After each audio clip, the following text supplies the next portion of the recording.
ان کے بارے میں وہ جانتی تھیں اور کیونکہ ایک ہی علاقے سے تھی.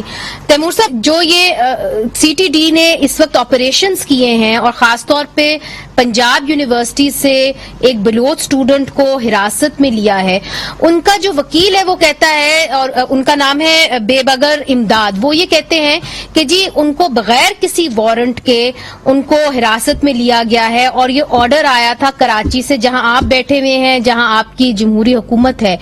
تو اس سے جو ہے زیادہ اشتعال پیدا ہوتا ہے، مظاہرے بھی ہوئے ہیں اس کے بعد کہ جی آپ ریشل پروفائلنگ کر رہے ہیں. تو اس وقت کیا انفارمیشن ہے آپ کے پاس؟ آپ لوگ کیا لوگوں کو ویسی شک کی بنیاد پہ اٹھا رہے ہیں، اور اگر اٹھا رہے ہیں تو پھر اریسٹ وارنٹس کیوں نہیں جاری کر رہے؟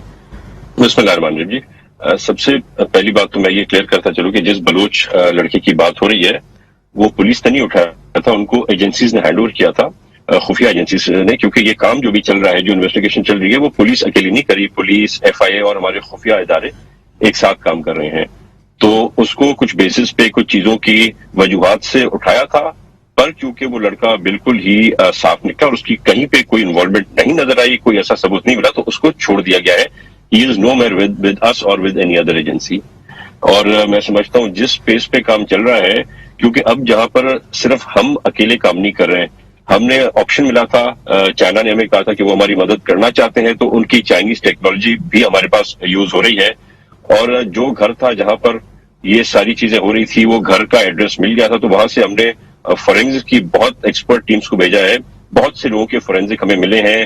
جیو فینسنگ کے تھرو کوئی 750 سے 800 فون نمبرز ہم نے ٹریس کیے ہوئے ہیں.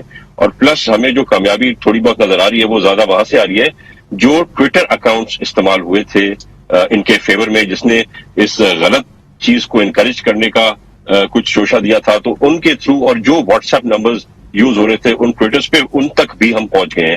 ابھی میرے خیال سے کوئی 10 سے 12 لوگ پولیس کے ہراساں ہیں پولیس کے پاس، اور تقریباً اتنے ہی میں سمجھتا ہوں ہماری دوسری ایجنسیز کے پاس بھی ہیں. And I am hoping for a break through in the near future. آپ کہہ رہے ہیں کہ بریک تھرو، مگر اس وقت تک آپ کے پاس جو انفارمیشن آئی ہے وہ کیا ہے کہ ان کا تعلق واقعی میں جو کلعدم تنظیم ہے بلوچ لبریشن آرمی سے تھا، مجید بریگیڈ سے، اور اس پورے حملے کے اندر اور کون ملوث تھا؟ میں ایم ناٹ ان پوزیشن کہ میں وہ انفارمیشن آپ سے شیئر کر سکوں، پر میں آپ کو یہ بتا سکتا ہوں کہ we are going in the right direction, اور جو لوگ اسے اون کر رہے تھے وہ کافی حد تک ان چیزوں میں انوالو تھے، ان کی انوالومنٹ ملی ہے. ہمیں جو نمبرز ہم نے جیو فینسنگ کے تھرو لیے ہیں، یا جو ٹویٹر اکاؤنٹس تھے ان کی جو بیسز ہم نے ہاتھ کیے ہیں، اور جو جگہ جہاں سے یوز ہو رہے تھے وہ لوکیشن، تو اس میں لگتا ہے کہ ان کا ہاتھ تھا، اور کچھ اور بھی ایجنسیز کا اس میں ہاتھ تھا. ان کے ساتھ ساتھ ہمیں کچھ بیرونی طاقتوں کا بھی اندازہ ہے کہ وہ بھی مددگار تھیں اس کام میں. جب آپ کہتے ہیں بیرونی طاقتیں، تو آپ کا اشارہ افغانستان اور ہندوستان کی طرف ہے؟ جی جناب.